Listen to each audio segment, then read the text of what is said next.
पड़े कभी रंग जिस्मों से निकल के खून कहे।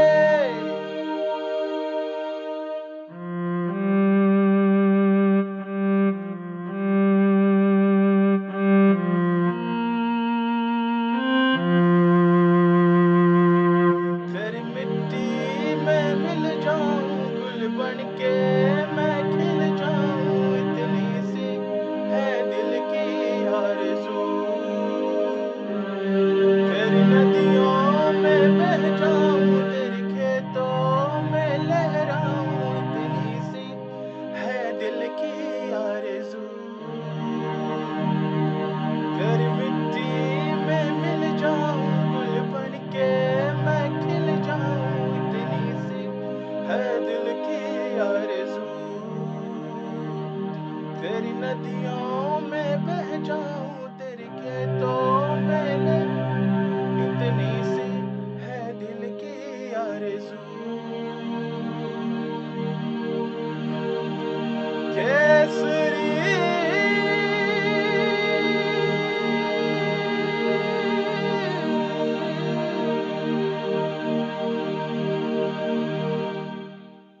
Okay, let's see what I'm doing here.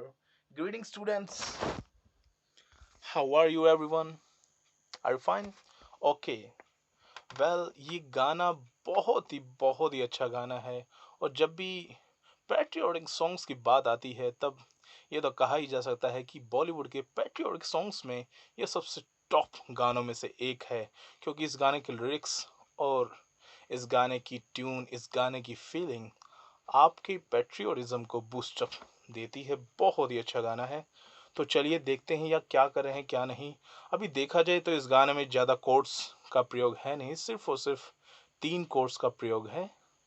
तो चलिए देखते हैं वो कोर्ड्स क्या हैं। तो स्टूडेंट चलिए देखते हैं कैसे इस गाने की शुरुआत होती है। तो इस गाने की शुरुआत में ट्रम्पेट का यूज़ होता है। तो ट्रम्पेट हमने यहाँ से सिलेक्ट किया था। ये जो ब्रेस, रीड और पाइप है, यहाँ में आपको ट्रम्पेट मिलेगा। तो यहाँ देखिए ट्रम्पेट लिखा आ गया। उसके बाद आप वैसे बहुत सारे ट्रम्पेट के टाइप हैं, वेलो ट्रम्पेट, ट्रम्पेट फ्रेट्स हैं, उसके बाद म्यूट ट्रम्पेट, बहुत सारे ट्रम्पेट हैं। लेकिन मोस्टली जो ट्रम्पेट होता है वो ओरिजिनल साउंड ट्रम्पेट का ही अच्छा लगता है। तो ट्रम्पेट की जो साउंड है वो यहाँ से स्टार्ट होते, बिल्कुल बिल्कुल लो की से, यहाँ से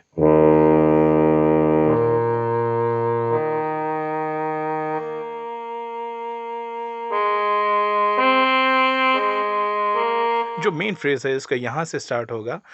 वैसे आपने देखा ही होगा कि जो नोट्स है कहाँ से कहाँ तक होते हैं, यहाँ से लेके और यहाँ तक, उसके बाद सब फिर से रिपीट होने लग जाते हैं, वही के वही नोट।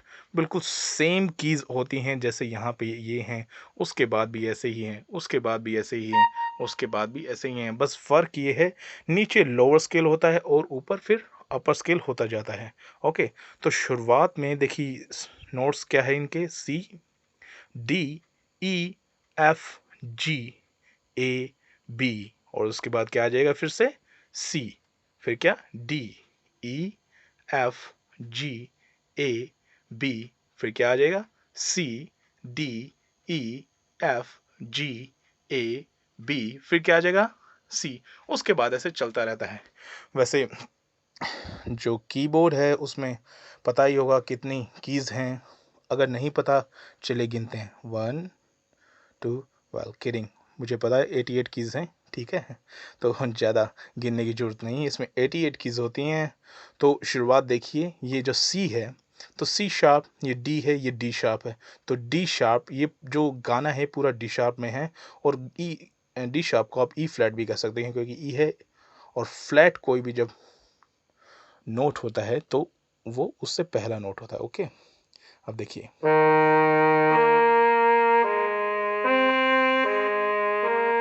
शुरुआत यही है। उसके बाद इसमें स्ट्रिंग्स का प्रयोग होता है। स्ट्रिंग्स देखिए यहाँ पे आप अगर देखेंगे तो यहाँ आपकी स्ट्रिंग्स होती हैं, उसको सिलेक्ट कर सकते हैं आप, ठीक है, स्ट्रिंग्स को। और स्ट्रिंग्स में सबसे पहला कोड है ई फ्लैट।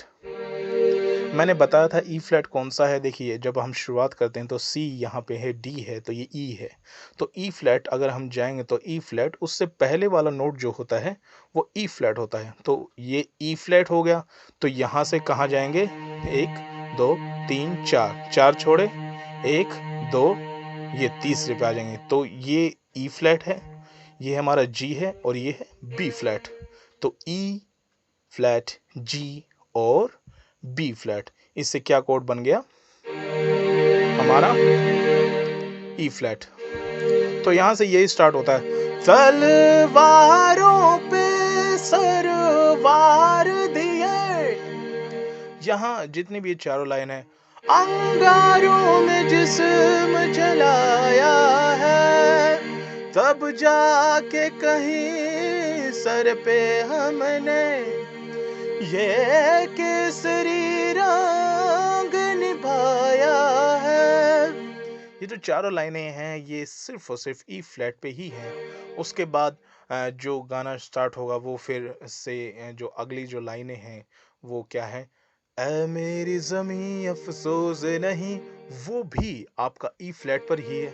जो तेरे लिए सो दर्द सहे, पर ये जो लाइनें हैं, ये जो नेक्स्ट लाइन है, ये आपकी सी माइनर कोड पे है। तो सी माइनर जाने के लिए हम क्या करेंगे? देखिए सी ये है, तो सी माइनर जाएँगे तो सी माइनर ये क्या हो गया आपका? सी मेजर, और आपका ये क्या हो गया? C minor, okay. तो यहाँ से कहाँ जाएँगे? यहाँ से ये ई फ्लैट से सी माइनर ये और ये हमारा सी माइनर होगा।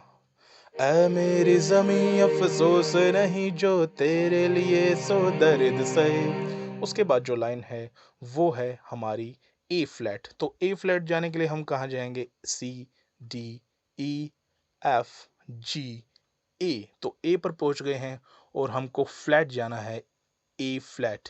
तो उससे पहला ऊपर चढ़ना पड़ेगा, ठीक है? उससे पहले वाला नोट।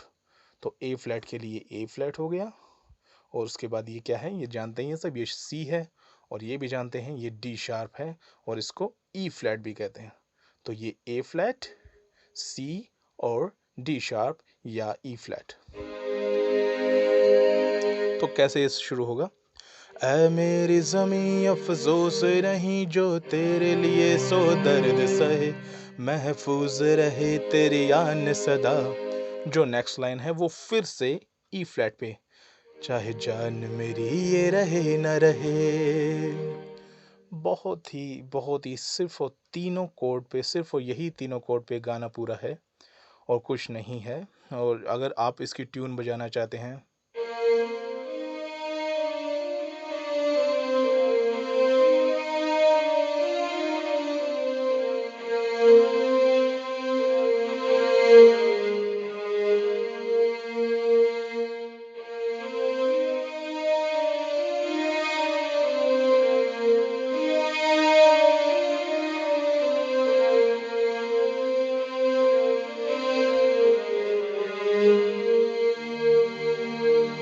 बहुत ही सिंपल है।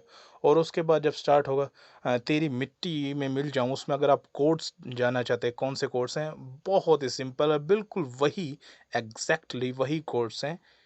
तेरी मिट्टी, ये मैं नीचे से गा रहा था, सॉरी। तेरी मिट्टी में मिल जाऊं, गुल बन के मैं खिल जाऊं, है इतनी सी दिल की आरज़ू। क्या कोड लगाए? ई फ्लैट, सी माइनर और फिर ए माइनर, सॉरी ए फ्लैट, और उसके बाद ई फ्लैट। सिर्फ इन्हीं कोड्स पे आपका पूरा गाना है, ओके।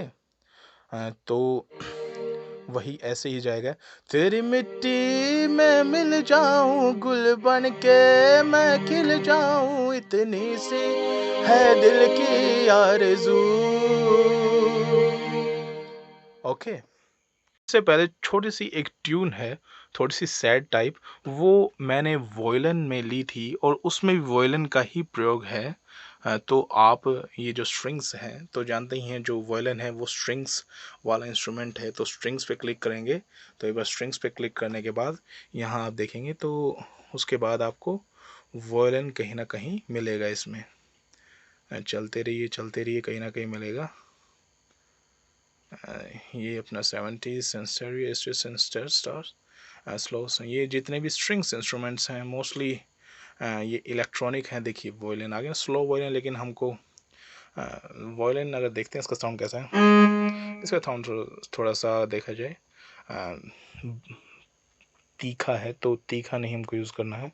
और जो मैंने ट्यून बजाई थी वो आपकी यहाँ से है। ये कौन सा नोट है, देखिए C D E F से है, ये ऐसे ही है।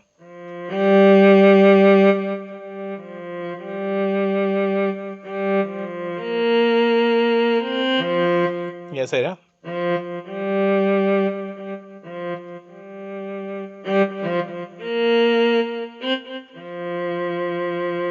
ओके। हाँ स्टूडेंट्स, इस गाने को प्रैक्टिस करिए, जम के प्रैक्टिस करिए, मतलब अच्छे से, दमदार, और टैलेंट अपना खोने मत दीजिए। कोरोना वायरस का टाइम है तो क्या हुआ, हम घर पे हैं और घर पे पहले से ज़्यादा मेहनत कर रहे हैं और मेहनत करेंगे। ओके।